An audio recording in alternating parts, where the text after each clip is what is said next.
Europe 1, 6h46, nous ouvrons le kiosque avec vous, Thomas Soto.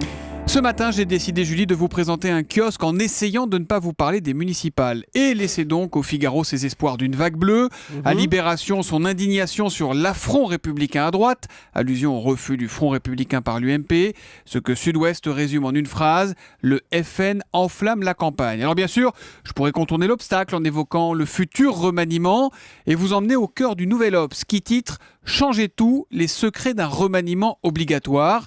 L'hebdomadaire qui a décidé de donner un coup de main à François Hollande en publiant le bulletin des ministres comme à l'école. Ainsi, il y a ceux qui rêvent d'un ailleurs, exemple Laurent Fabius qui se verrait bien présider le Conseil constitutionnel, ceux qui ne servent à rien, comme Kader Arif ou Marie-Arlette Carlotti, ils apprécieront, ou encore ceux qui nous ont bien fait rire. Et là, le Nouvel Obs s'accroche les photos de Yamina Benguigui et de Valérie Fournéron. Mais non, ce matin, on ne va pas se demander qui gouvernera demain ou, comme l'opinion, en une là encore, qui remplacera Jean-Marc Ayrault. Bon, on a bien compris votre démarche là, Thomas. On trouve quand même autre chose dans la presse. Xi Jinping, le président chinois qui fascine vos quotidiens ce matin.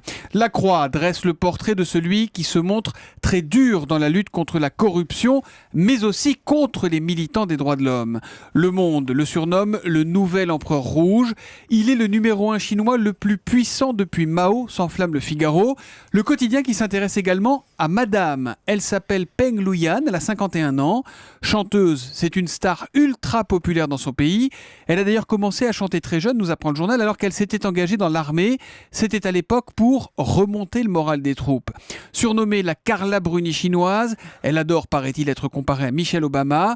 Mais il paraît que l'absence de première dame à l'Élysée irrite le protocole chinois qui s'inquiète de l'avoir esseulée ce soir lors du dîner de Versailles, puisque le couple chinois sera assis face à François Hollande, qui est, comme on le sait, un homme seul.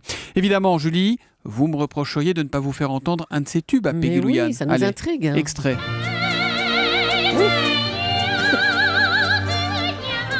In the field of hope, dans le champ de l'espoir. Oui. C'est enlevé, hein, c'est rythmé. Hein. Allez, ça suffira. Enfin, Julie, est-ce que vous pouvez me lire la une des Échos ce matin ? La une des Échos est illisible. Parfaitement J'arrive illisible pas. avec des lignes dédoublées. On a Oui. l'impression qu'il y a un problème technique, ça donne limite la nausée, mais en fait c'est une pub. Il n'y a que la première page qui pose problème. Le risque quand même franchement c'est de faire fuir les lecteurs en un coup d'œil. Hein. Donc ouvrez les Échos, le journal est derrière cette page C'est ça. parfaitement illisible.